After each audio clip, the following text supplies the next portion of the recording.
Mesdames et messieurs, vous qui nous suivez de partout, bonjour, bonsoir, bienvenue dans Comment cuisiner mes dames. Nous sommes de retour, vous m'avez beaucoup appelé Aristide.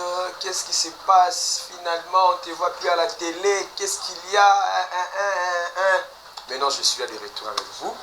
Et je suis en voyage. Veuillez m'excuser, je suis en voyage et je ne suis plus là-bas, là où vous me suivez.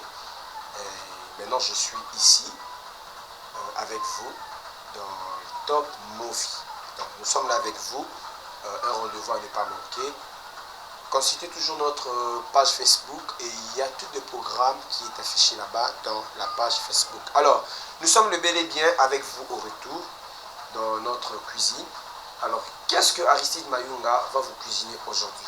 Même que vous êtes belé, vous osez là, Aristide, on ne sait pas, tout le monde a makemba, tout le monde a fumbwa, tout le monde a nini, mais on ne sait pas.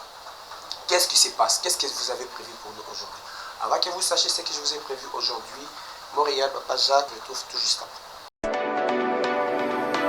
Eh bien, nous sommes de retour sur ce plateau de notre cuisine. Comment cuisiner, mesdames et messieurs? Prenez vos blocs-notes, vos stylos, vous allez noter. Tozo lamba lelo, nous sommes toujours dans la cuisine africaine, en fait, gastronomie africaine. Donc, c'est la gastronomie africaine, cuisine brazzavilleuse. Donc, ce n'est pas la cuisine congolaise. Donc, il y a un gars qui a parce que j'étais là-bas. Tozo lamba. Fumbo na biso tukotia yango dongo bango babengaka yango mingi na truc emboto koko et tout. Alors les abandeko na biso ya ngambo, mais vu que tous yé na mona Kinshasa to komeka un peu ko valoriser yango, donc tozolamba fumbo dongo na viande na biso et to accompagner yango na makemba. On a kolama biloko na biso. Vous en avez besoin de nini, vous en avez besoin d'huile, vous en avez besoin de tomate à mouma, de tungulu, vous en avez besoin de muscade na yo aïe déjà dans la saison là qui ango viande na biso, sauce soit na bois qui ango te, ils en ont quatre. Tozo banda kola ba biloko na biso, nazo pelisa réchaud na biso ya gaz, na kutanga na komodi parce que je ne suis pas sponsorisé, peu importe, faut utiliser réchaud na santé yo, mais on a préféré réchaud à gaz pour la rapidité. Pour la rapidité. Voilà. Nazo sanzu na biso, nazo cha yango na moto. Alors, nazo cha mafuta na biso na moto. Nache mafuta na biso na moto. Nache ka juste ndambu, nache mingi te. Alors, nache mafuta na biso na moto. Nazo kende kosala sauce ya ba légumes na biso. Vous dites les spectateurs, nous sommes à Kinshasa. Nalia qui a mon braza, et tant que je suis un cuisinier, je crée toujours parce que l'hôtellerie c'est un art. Alors, n'ambi ni n'envie pour créer, touche ni n'en pour baxer en quatre. Nazo banda pour faire sauter ma tour de miso.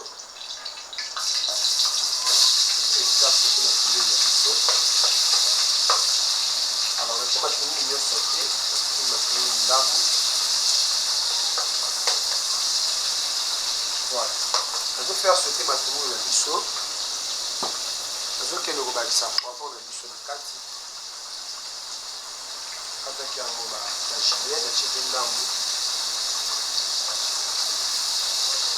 alors, nazo kende kozwa tomate na biso ya mbuma. Moi j'aime la tomate, surtout tomate à mbuma. Na lingaka yango pourquoi? Parce que la valeur nutritive na ngo wana, la vitamine A1, en tout cas moi j'aime ça. En tout cas, il faut aussi à la l'eau naturelle, c'est bien pour la santé. Alors, qu'est-ce que je vais ajouter encore dans la sauce na biso oyo?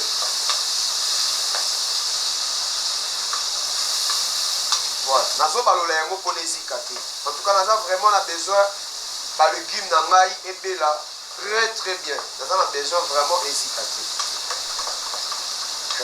Comme il y a une maman qui m'appelle Aristide, j'aime ta façon de parler, quand tu nous expliques, quand tu nous enseignes à la télé, en tout cas, moi là ça me fait du bien. Moi je vous aime beaucoup maman, malgré tout aussi dit qu'elle a une maille. Ben je suis là, je suis de retour, je suis là avec vous. Voilà, nazocha dongo na biso na kati. Nazocha yango nyonso. Naza na besoin de la zeite, donc nazoka lingai.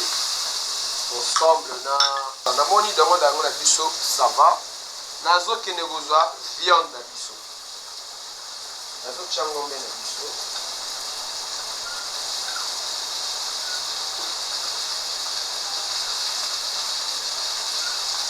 Nazotia na sauce qu'on a dit qui na kadaki ya nguo wa.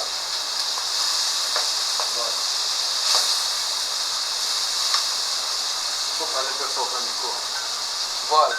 Natie ngombe na biso na kati ya moto na kati ya sauce na biso. Donc nazokende kozwa mwamba na biso.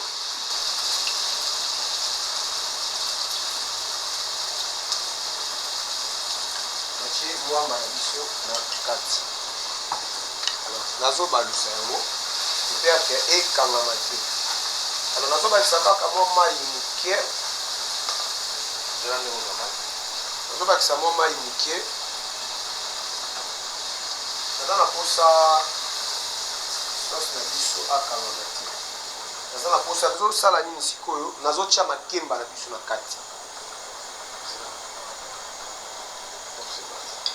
Nazotia makemba. Makemba na ngai eza mélangé ya mubesu na ya kotela kaka mwa moke parce que j'ai deux dégustateurs. Alors mosusu peut-être alingaka ya kotela mwa makasi, mosusu alingaka peut-être ya kotela te. Donc voilà nasali mwa mélange wana. Maintenant nazokende kotia fumbwa na biso na kati. Nazokende kotia fumbwa. Alors fumbwa na biso natie na ngai yango nyonso vraiment te. Natie kaka ndambo. Mesdames et messieurs, sikoyo nazotia sel. Nazotia sel na biso. Natia juste ndambo. Natia nanga pincé. Juste un pincé parce que na kata sauce na biso. Voilà. Maintenant nazotika yango pendant 10 minutes. Nazotika pendant 10 minutes à fait doux. Parce que ceux qui n'ont moto makasi na pour risquer na perdre sauce na perdre sens et puis na besoin sauce na perdre sens te. Il faut bien la moto moko ya malembe de peur que le kolanga ebela.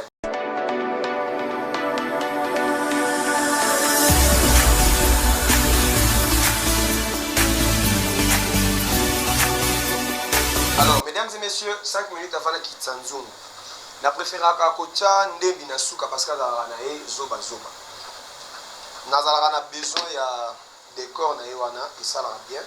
Nazobakisa 2 piments. 2 piments nanga na kati. 2 piments na biso. Et après na pincé ya ndembi na biso. Alors, yé même à la chaleur, la vapeur à bilakana. Voilà. Vaccine ndembi na biso na kati parce que ndembi est important vraiment na kilo. Alors, nazofinikaye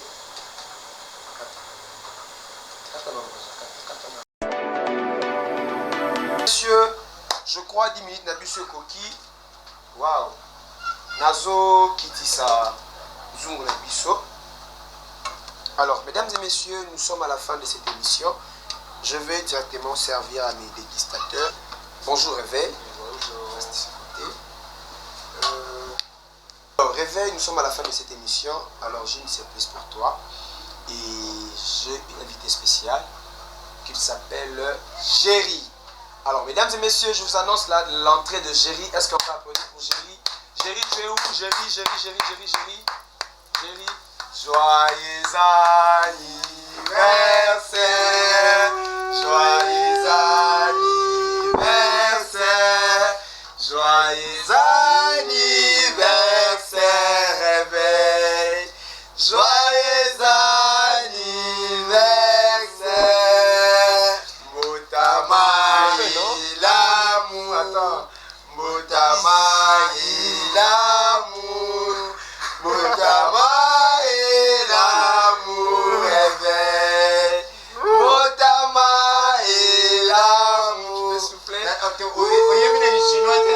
1, 2, 3, c'est parti. Alors, fidèles téléspectateurs, je vais vous expliquer rapidement. eza recette ya bandeko na biso ya Congo Brazzaville.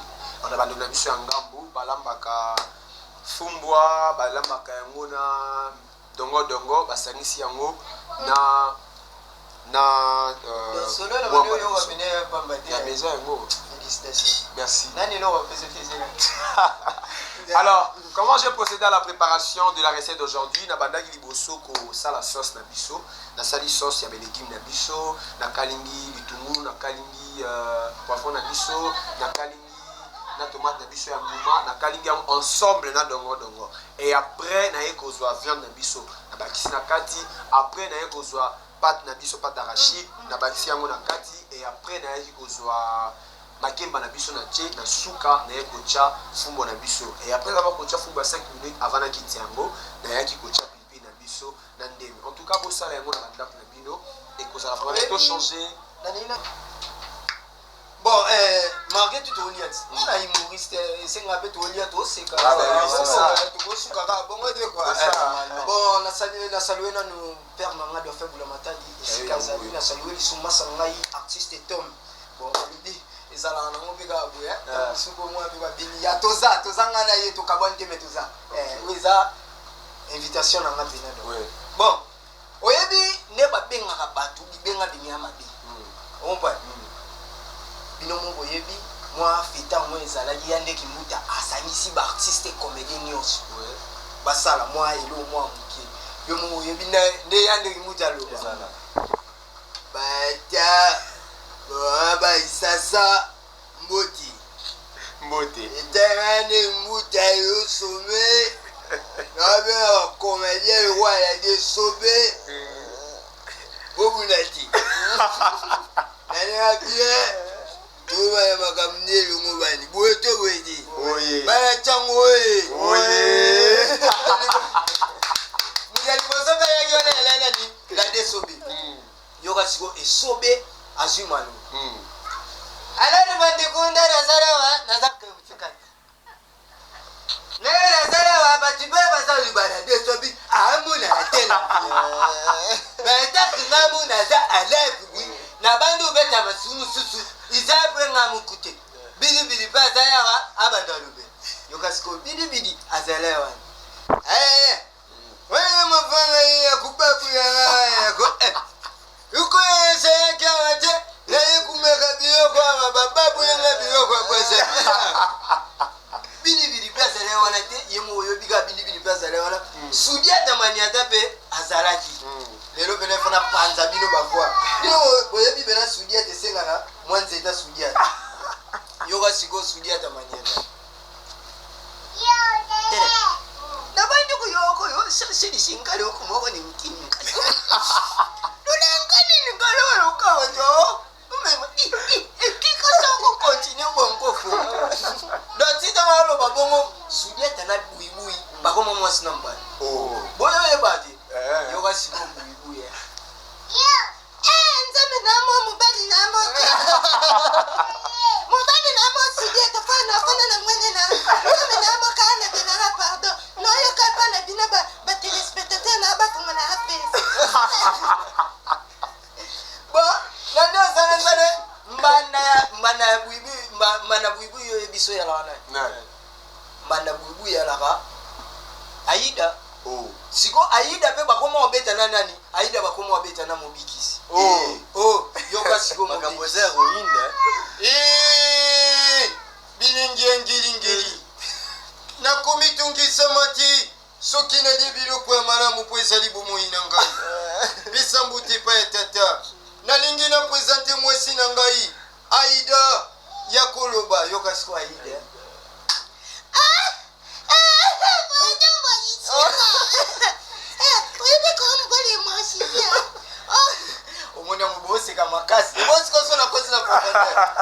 Merci l'artiste. Tout est bien qui finit bien. Nous sommes à la fin de cette émission. C'était l'artiste Jerry qui était avec nous aujourd'hui, l'artiste de B1 Show, l'un de Poulet, d'un Bana. Il y a président de Famboula Matadi. Donc même papa. Donc si je suis ce que je suis aujourd'hui, c'est grâce à Dauphin Matadi. En tout cas, il a eu le temps de me former. Il y a qu'au former et puis après ça, bolingo nyos de papa pesa kamona. Donc il y a au félé. Azak, on a toujours la Simananga, Aristide, voilà, ce sont mes collègues. Il y a Okapi, en tout cas un grand merci à président de Femme de la Matadi. Et j'ai dit un grand merci à mon papa qui est toujours là derrière la caméra du côté réalisation. Un grand merci à vous, mon papa, papa Jacques. En tout cas, il est le seul unique à son genre. Un grand merci à papa Jacques et un grand merci à mon cordon juvénal, mon cordon juvé du Top Movie. Un grand merci à mon cordon et un grand merci à l'honorable Jean-Marie Lukulasi. Donc, honorable Jean-Marie Lukulasi. Honorable Jerry un grand merci à l'honorable Jean-Marie Lukulasi, papa social Motema Yabana Kala, précisément Bana Yolo. En tout cas, un papa, l'honorable qui lutte contre le VHT, contre Bomé. Contre les Bomé, qui lutte contre ça. En tout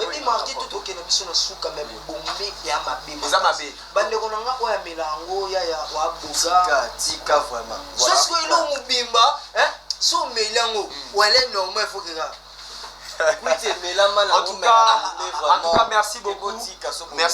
Merci beaucoup, vraiment, honorable Jean-Marie Lukulasi. Il est là, il est dans une lutte contre Tikuluna, il est dans une lutte contre Bomé. En tout cas, merci beaucoup, honorable Jean-Marie Lukulasi. Moi, je suis derrière vous, papa. Je te soutiens en 100% et nous sommes comment cuisiner. Toujours dans Simano. Il est là, à sensibiliser les jeunes, à faire ça par misala, à faire en tout cas, Yolo Tokoma Kimia.